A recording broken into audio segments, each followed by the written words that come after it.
Morning Liberty.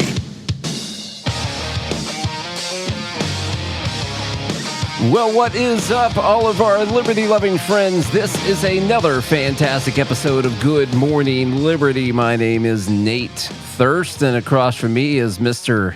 Charles Chuck Thompson, coming at you on a beautiful Monday morning here in Nashville, Tennessee. How's it going this morning, Chuck? Beautiful. It's hot as hell, man. So hot.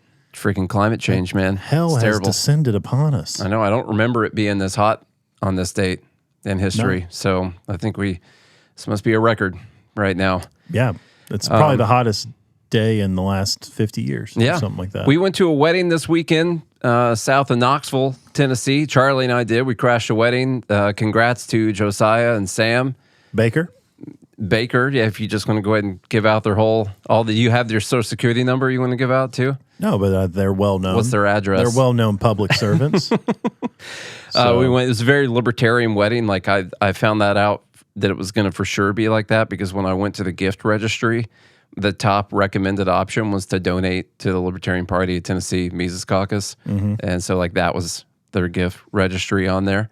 So went ahead and did that. They had some kind of Fed hammer, something like that there. Yeah. You could smash the feds. There was a state representative there that issued an official proclamation about the two of them. Mm-hmm. It was a fun time. I lost my wallet too. Oh yeah, I forgot. Can't find that. Still can't find it? So no, can't find it, and had to cancel all my cards. And tell you what, if you want to get robbed or lose something, you just take a trip with Nate. Yeah. And anytime Nate goes somewhere, you had the excuse of drinking. Yeah. You would be drunk and forget something. I think I lost it because I wasn't drunk this time. And I think that's the problem. We traveled. Last time I traveled, not last time, but last time Nate and I went on a trip out of state and stayed in a hotel. That's when my truck got robbed. Yeah. And to be fair, I made it pretty easy for them because I was so drunk. I left the door open to the truck when I got out. And you were drunk enough that you didn't notice that I did that. Oh, well, I was inside checking in. You were still gathering belongings. Yeah, I just left the truck door I trusted open. My friend to shut the door. And nope. I'm surprised you didn't just leave the keys in the ignition and say, "Start me up, Johnny."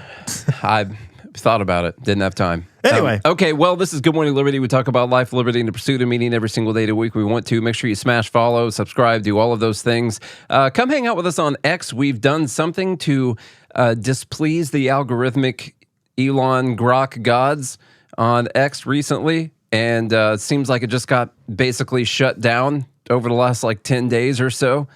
And just go hit like or comment or something like that on X. Good AM Liberty on X. Let's get that done. So, of course, we still have to talk about this Epstein thing because it's still in the news. Who's that? Never heard of her. So the Trump administration is trying to get down to the truth right now. And so they're going to convicted sex trafficker Ghislaine Maxwell to get information from her. Mm-hmm. And the super interesting part about this is that apparently the DOJ had never talked to her, didn't ever try to get any information from her really at all.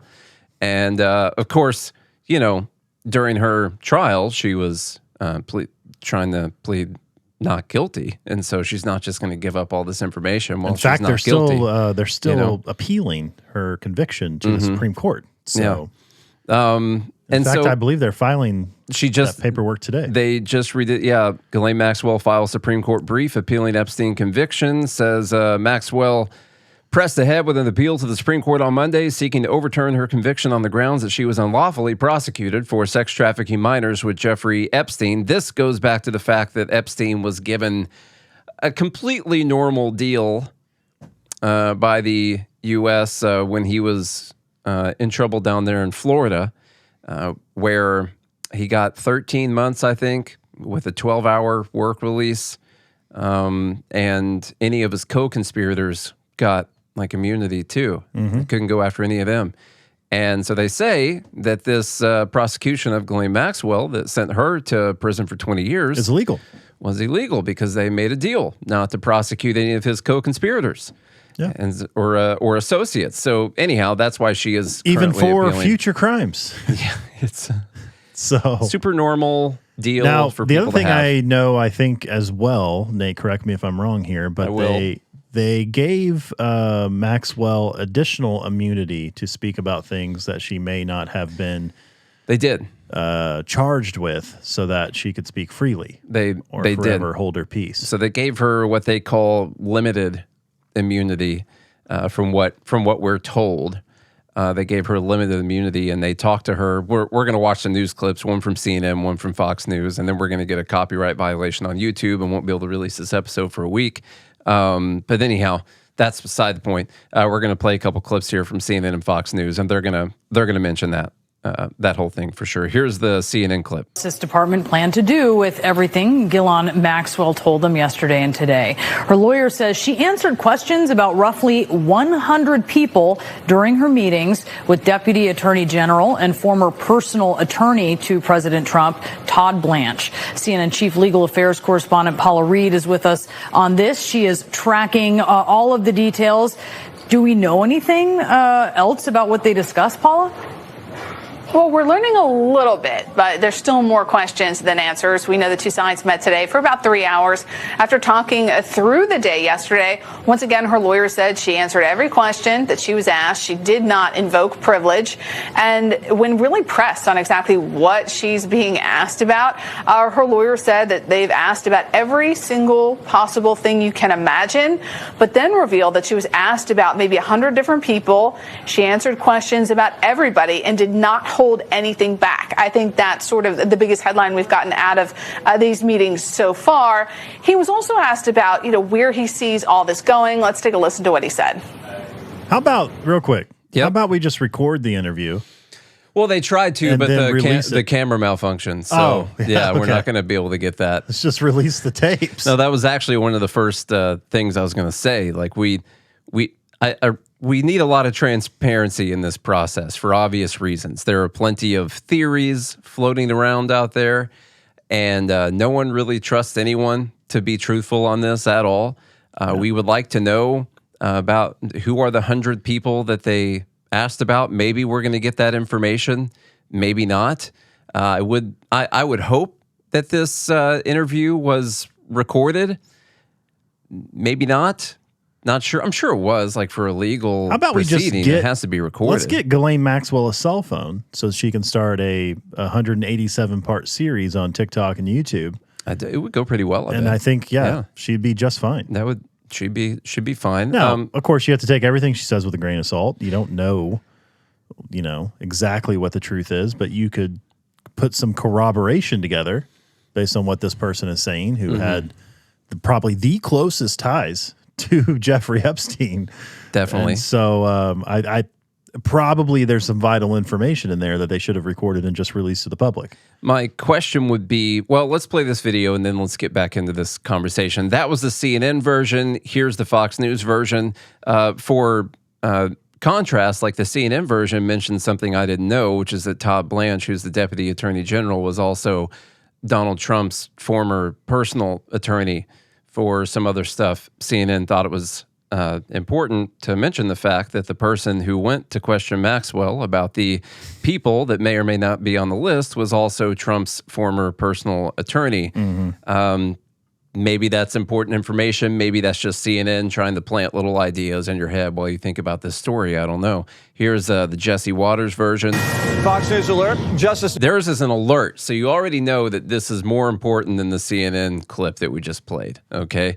So, you guys know Fox News barely has alerts, and so this is pretty important right here. Fox News alert. Justice Department lawyers visited Ghislaine Maxwell in prison for the second day in a row, and they had a lot of questions. What was the focus of the question? They asked about every possible thing you could imagine, everything. Maybe about 100 different people. She answered questions about everybody, and she didn't hold anything back. Maxwell was reportedly given limited immunity so she could speak freely during the meetings with Deputy AG Todd Blanche. Maxwell's getting chatty because she wants a pardon. Her lawyer claims the deal with Epstein, made with federal prosecutors back in 2008, should keep her out of prison. We're appealing on a very important ground, which is the government at the time promised her that promised Jeffrey Epstein that any potential co-conspirators would not be prosecuted. And so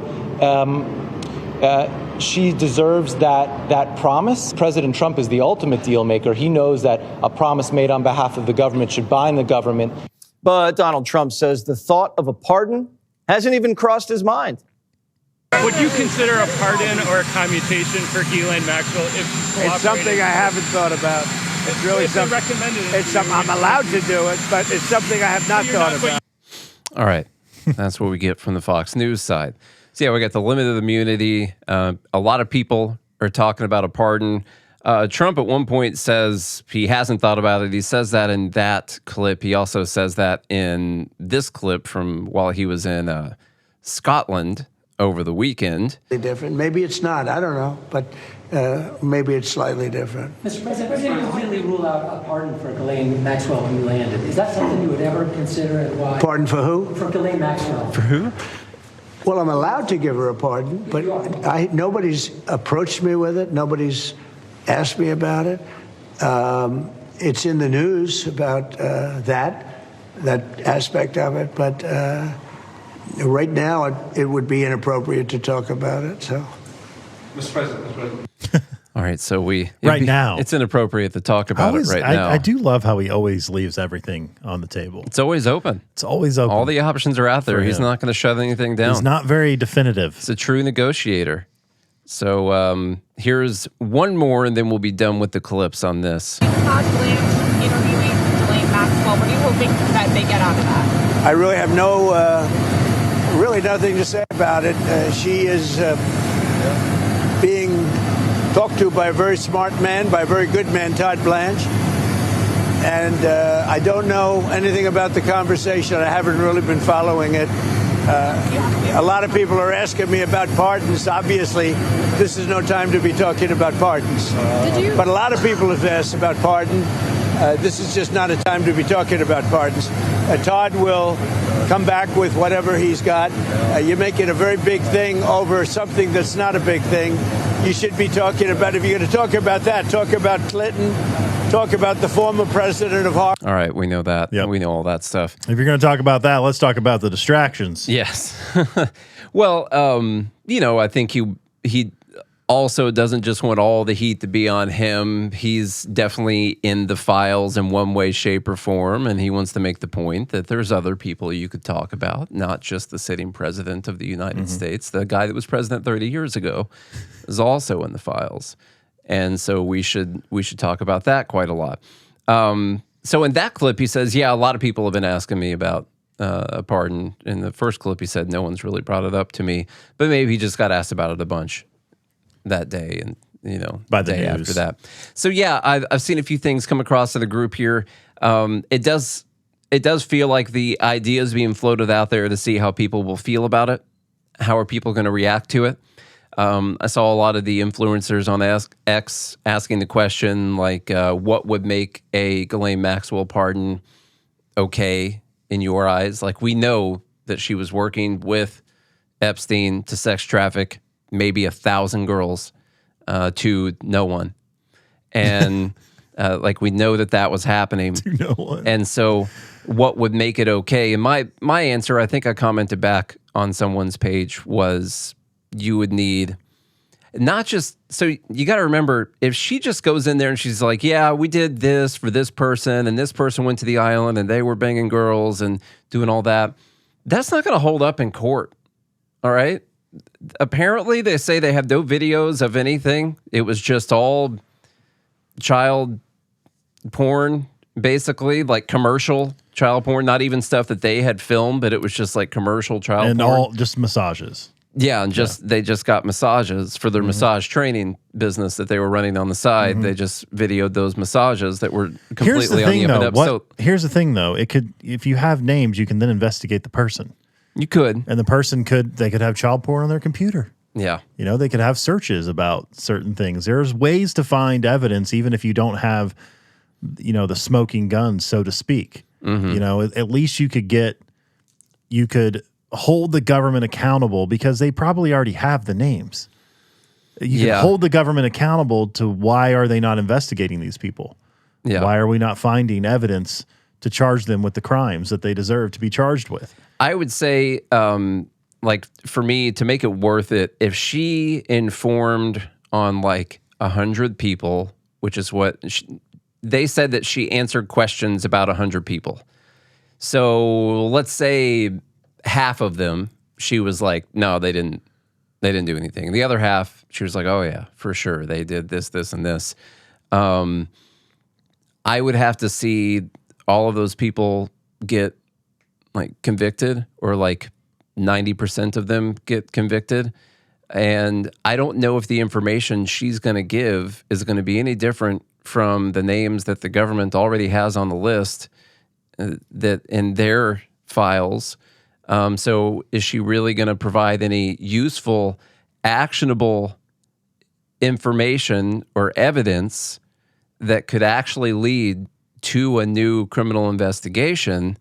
Or is it just she could testify in court and the jury decides whether or not they believe what she's saying, and that's it? Like, that's not going to be super helpful.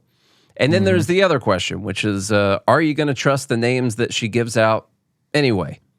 Of course, a lot of people on the left are speculating that instead of just releasing all the names that the government has currently in their possession, they're going to go to Ghislaine Maxwell and create a new Epstein files that doesn't have Trump's name in it, but is going to have a bunch of other people's names in it, you know? Yeah. And essentially have her clear his name of any wrongdoing in exchange for a pardon. And maybe a couple mock trials of a couple low-level dudes. But then I've got my other problem. Maybe a house. Yeah. You know? I've got my other issue with this, which is that could she really be providing useful evidence on any of the big-name people, like the top-level people in these crimes, and live through this? Because the theory goes that Epstein didn't kill himself. I think most of us believe that he did not kill himself. There's too many coincidences that happened the night that he died in jail. So if he didn't kill himself, that means someone else killed him, also known as murder. And if they killed him, it's probably to prevent him from giving any testimony, from talking to anyone about what he was doing. So if he was in fact murdered to prevent his testimony, then how is it that Ghislaine Maxwell is going to give us truthful, useful, actionable evidence against some of the important people on this list and not kill herself and live to tell the tale, live to testify in court? How is that going to happen? Yeah. How do you believe that both of those things are true at the same time? That'll be tough. In my opinion, if she lives to testify against these people, then I guess that means Epstein killed himself. Or, I mean, there's ways of security detail. Or she has promised that she's not going to inform on the big people in the list. Yeah, or those guys. If there's, if she was working for Intel, which like her dad was an actual Mossad asset, if she was working for anyone like that, she's not going to tell that story. And she's already clarified that with them. Don't y'all worry. I'm not going to put y'all on that list. Okay, not going to talk about you guys at all. I'm going to tell them it was no Intel operation. Unfortunately, like with this whole thing, I just don't know if we're ever going to get the truth on it. You know? How do you ever get the truth on this sort of thing when all the people looking for the truth are implicated somehow in the crime? And the government has the power of monopoly. Yeah. Like, they have. How are you going to do it? Yeah. They have. Well, sorry, they have a monopoly on power. Yeah. And control of information and the ability to redact. The other thing that we always have to keep in the back of our mind is the big grand conspiracy aspect of this that we all like sort of think is true. If it is true, meaning there were intel agencies running Epstein so they could compromise big name people and use them to their advantage for blackmail. If that's true, I'm sorry to tell you, there's probably no evidence written down on paper anywhere that happened. And if there is any evidence that happened, if that grand conspiracy is true and there is evidence, you'll be threatened with the death of you and your entire family if you divulge any of that information. So, like, we always got to remember that, the back of our minds, that even if Trump wanted to release all the files, there is always that thing with, like, could he even do it? You know, if the grand conspiracy is true, could he really do it? I don't know. I'm not sure. I mean, probably not. Not if he wants to stay alive. Well, there would be a way if you could, round up the folks in charge of that and put them in prison, so where they weren't able to. Yeah, not if they get to you first. Yeah, that's true. Yeah, it's a tough one. Like, I'm at the point where I really want all the information on this, but I have just move on. No, I'm not saying move on, but I have started to accept the fact that I'm not going to be given evidence of the grand conspiracy, the real big conspiracy. I don't think anything about that is ever going to come out. At least for probably like 50 years, you're saying. Yeah, probably. If they even wrote it down. Like, we all expected there to be a piece of paper in the JFK files where the CIA guy wrote, like, and then we killed the president. Ha, hee, hee. And then they put it in the file. Yeah. It's not in there. Okay. So anyhow, that's where I'm at. Elon Musk apparently thought that some of this stuff was possible. Like, there's a meme going around that says, here's how it's about to go down. Ghislaine names a bunch of Democrats, maybe tosses in a few billionaires. She says Trump did nothing wrong. MAGA praises her for taking down the pedophiles. Trump pardons her for telling the truth. Elon Musk said, bullseye. He's not trying too hard to get back in the good graces of Trump by doing stuff like that. He just did that this morning. Barely. But by the way, I think if you are Trump, it's going to be smartest to release this information while you're the president and have control. Yeah. That's true too. So yeah, that's true. Also, a lot of these folks are close to death. Trump's not going to be around much longer. He's already in his 80s. So who knows? Yeah. So I think what a lot of people really long for, and we talk about this in other aspects of life, is like, just be transparent and truthful with the people. Yeah. Because lying has real implications, and even lying by omission has really terrible implications. We saw it during COVID. We see it during this whole Ghislaine Maxwell, Jeffrey Epstein thing. It destroys your trust in the trust and confidence. People. There's no, So how are we supposed to trust the institutions? You can't. You can't trust the institutions. You can't. Which is why the best course of action is to stop them from having power. Which brings us something like perfect segue to this next point. Well, and also something like this, would have been taken care of the old-fashioned way back, yeah, 50, 60, 70 years ago. You mess with someone's daughter,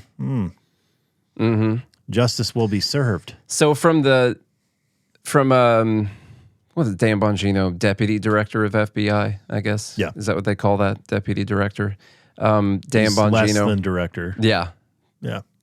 Second chair director. Second, yes. Like he used to be. Yep. I understand. He said over the weekend, this got a lot of people talking. 20 million views on X, 47,000 reposts so far on his post. He said, during my tenure here as it says deputy director FBI right there. I could have just read that. Read his words right there. He says, during my tenure here as the deputy director of the FBI, I have repeatedly relayed to you that things are happening that might not be immediately visible, but they are happening. Don't worry. We're working behind the scenes. Trust it. Yeah, have to.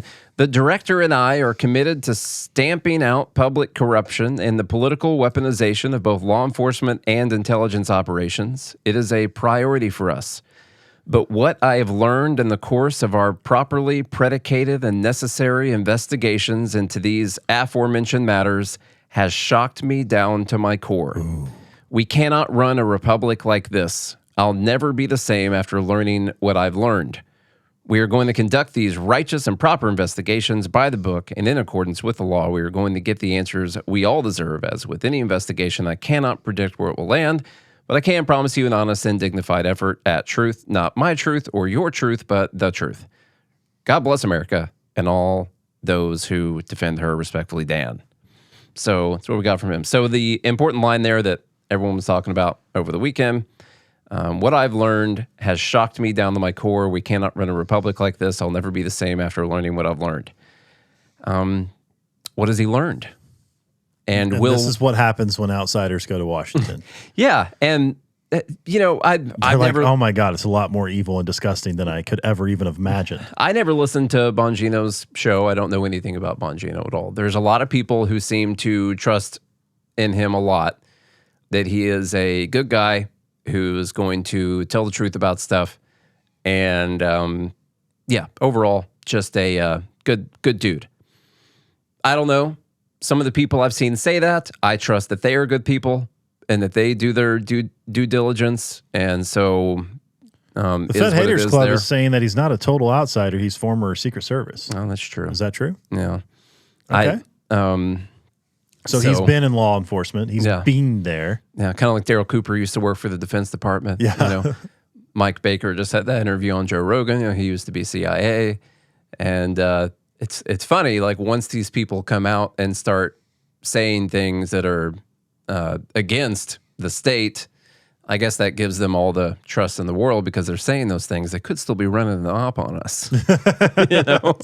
Just saying. The CIA could be like, we need to get some people on the Joe Rogan show. They're like, you know what I like? Mass formation psychosis. That's what I want to do. Never heard of it. It's not. We should censor that out. Yeah. That was the source of the very first strike on YouTube was talking about mass formation psychosis. Yeah. It's pseudoscience. Yeah. And okay, so I get that I guess he can't tell us what any of these things are, maybe ongoing investigations, stuff like this. My point from this post that I posted out was that whatever it is he learned that shook him to his core, it's something that the government is doing. It's something that the administrative agencies are doing, something probably that the FBI or whoever is doing. And he's mainly talking about corruption and political weaponization. And unfortunately, what I fear from this administration, that if I accept that Dan's a good guy and I accept that Kash Patel is a good guy, and that they might do some of the right things while they're in power there, what we should all fear is if the same power apparatus is left there and like all you do for 4 years is switch out the person who's running it and they're good dudes, what happens when the next administration comes in and they're not good dudes? That just goes right back to what it used to be. In fact, they probably find ways to get even more power to protect from those good dudes coming in there that they just had to deal with over the last 4 years. And so what all their focus needs to be, number one, getting the truth out there, especially if it's something that hurts the FBI's credibility. They for sure need to do that. If the FBI has been doing dirty stuff, they got to get that information out to the people so we know, so everyone knows not to trust them. We know not to trust them. Okay, we know that God hates them. But other people, normies on the right and normies on the left, people who are not, super into distrusting the government, they need to hear why they can't trust the government. I like how he said that we cannot run a republic like this. Yeah. Yeah. And I think he didn't say democracy. I like that. I think what matters most in that is what we've talked about for years, which is that the power structure shouldn't exist. Because when that takes place, which is what the founders tried to avoid, by the way, they tried to give federal government enumerated powers, like just a few specific powers. The rest of it was up to the states. The rest of it was up to the states so that you could more easily the people could have control. And when things are happening behind the scenes, like they're probably happening, it's probably worse than we can imagine. I mean, it's shocked Dan down to his core, inside of you, the very depth, core of your being. All the way down there. It's past your bones. It's all the way. No, it's not even. Yeah, it's way deeper than that. Then that means, and when you say we cannot run a republic like this, that means that things are happening that are going to crumble the very paradise we've built. The foundation, the core of our republic. Yes. That whole thing. And that's what we talk about all the time when we advocate for liberty principles. It's not that we maybe don't agree or agree with certain people or things. The ends may justify the means. That's a potential. But the problem you always run into is that, as Nate said, well, what if the wrong guy? You know, we all love the benevolent dictator, you know. The benevolent investigator. Yes. But what happens when they're not? What happens when they're malevolent? You know, they switch that B out for an M. You know, some other words. Be some M's. Other letters too. And the core principle, what our founders were trying to set up was an institution in which they were truly accountable to the people, and the people had a lot more control. And the power did not exist at these levels of secrecy. Well, the reason, so that things like this could not happen. When you give it to the federal government, they're less accountable because the more localized something is, the more accountable they are to the people. It's very difficult to make things at the federal level be accountable to the people in the U.S. That's, you know, a good reason that the founders, they didn't set up an FBI. You know, they didn't set up any of these administrative agencies that we have. And so, yeah, people on both the right and the left have to realize that this power structure is the problem. Maybe Dan Bongino's a good guy. Maybe we're going to figure out what some of this stuff is. But it shook him down to his core, shocked him down to his core. And he's a guy who had spent years, I don't know how long, having a show talking about some of these conspiracy theories, things that the DOJ, the FBI, CIA, the president were all doing wrong. And even him, who spent years talking about this stuff, says, I'm never going to be the same after finding out what I actually found out. And he probably expected to find out some crazy stuff when he went there. But whatever it is, I do think we need to know, because just posting about it, that's one thing. But if the people don't find out what that is, while you guys are still in power, then it doesn't really matter. So that's my 2 cents. I see the Fed Haters Club, which, by the way, you can get to by going to joingml.com. They were, they're talking about the founders weren't great either. Look, I'm not trying to say the founders were perfect, but you can take the ideas of people before us and try to understand what they were trying to implement. And they did not get it right. We don't have it right still. But we do know what happens when people have too much power. We know what happens. It can't sustain itself.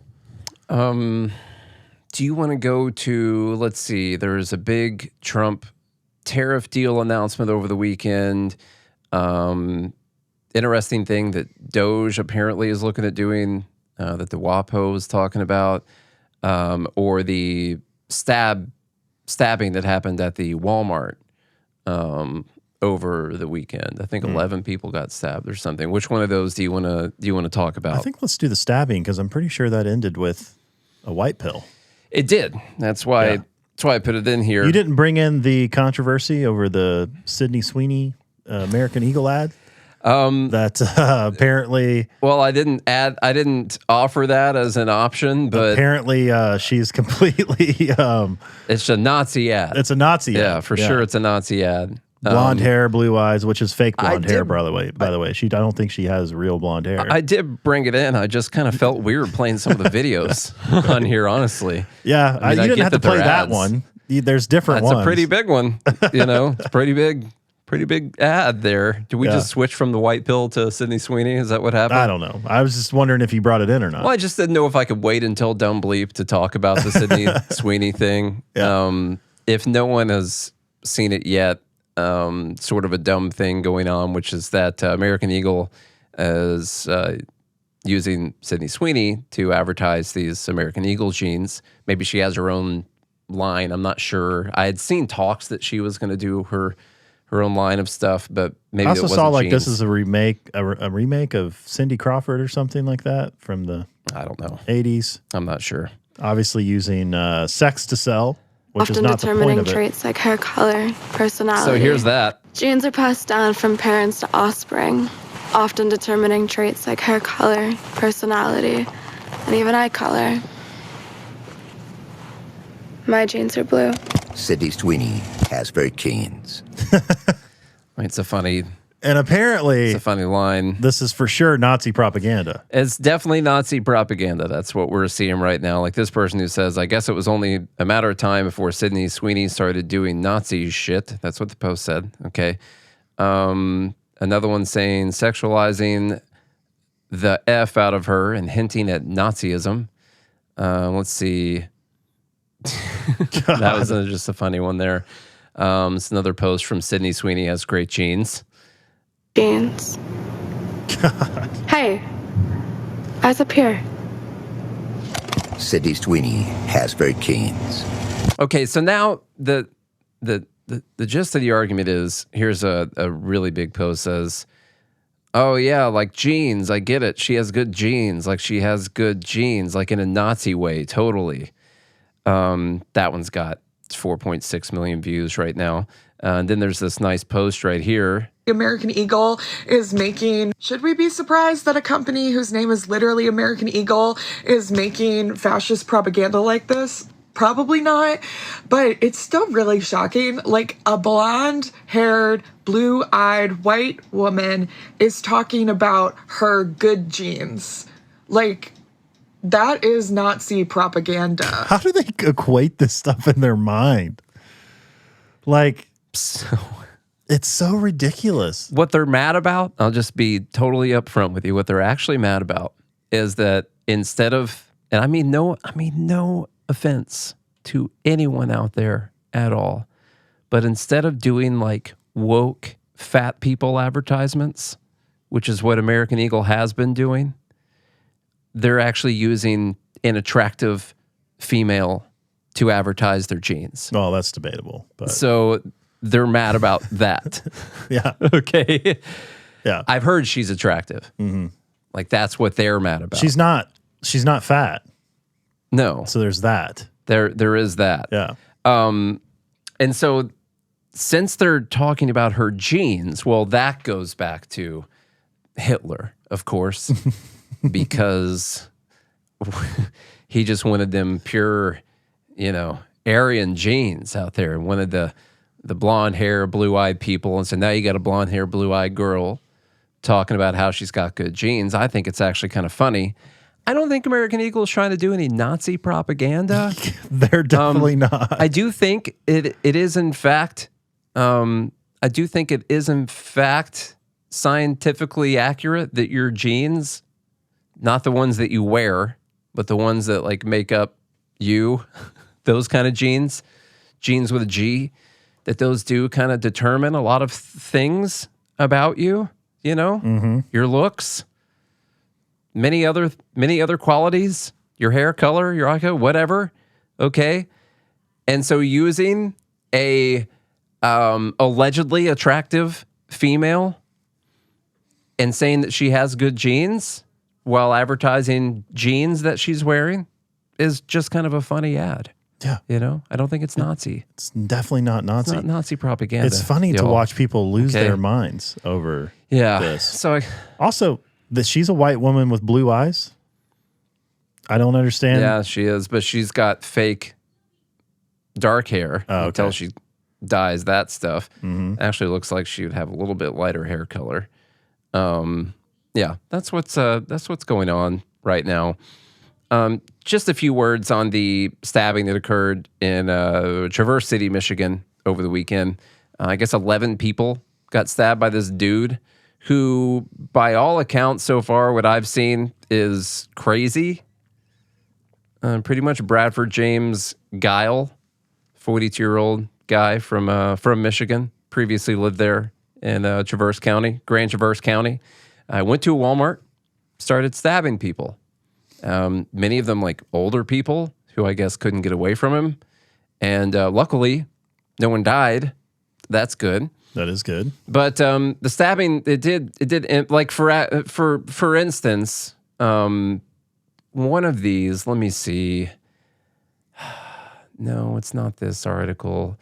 I saw a news article call him a born-again Christian, and he had been for a long time.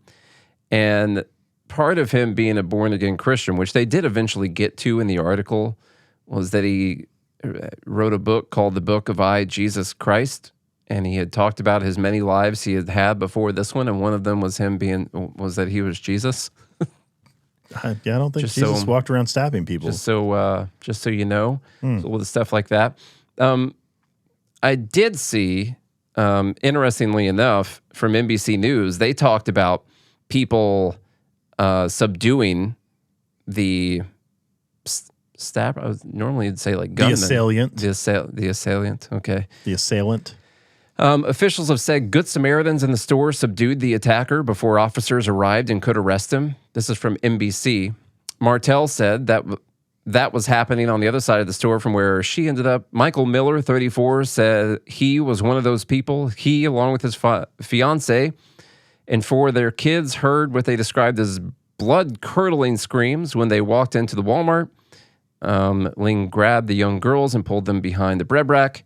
But Miller ran toward the action to help, she said. Ling said she saw the man stab one victim in the produce section, then another by the self-checkout before he ran toward her and the kids. He lunged at us. Let's see. The group outside got the attacker to the ground, and Miller called 911. Officers arrived within minutes, Miller said. So they didn't mention any of the fact that there was a guy with extremely questionable gun handling technique. Yeah. I guess got the guy subdued. There was a little video here. Drop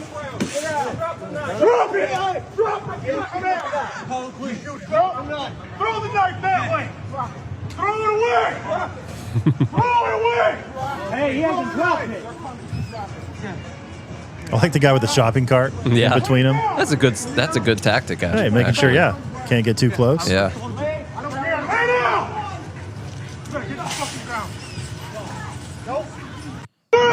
All right.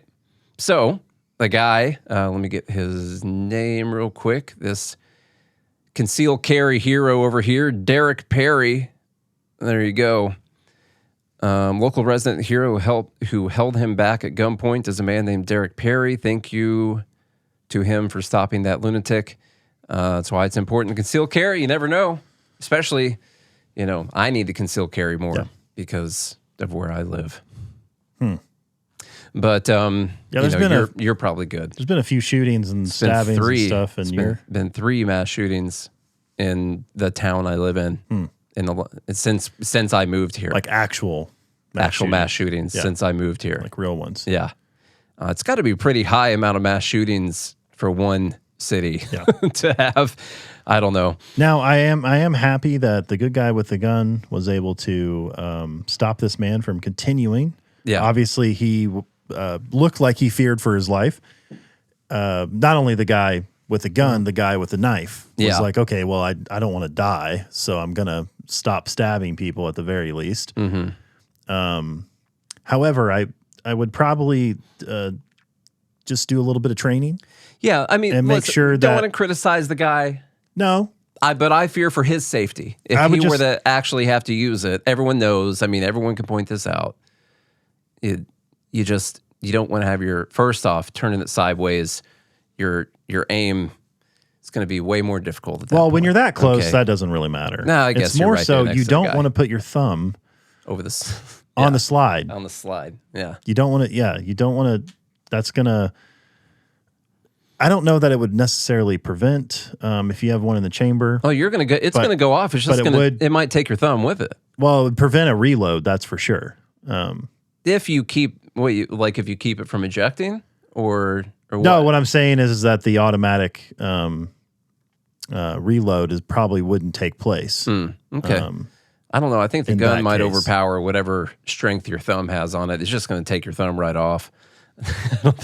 I'm not saying it's actually going to rip it off. It just might break it, or you might have a pretty good cut on there. Yeah. So yeah, you just don't want to throw your thumb anywhere. It's just best to put your thumb on top of your other thumb. Yeah.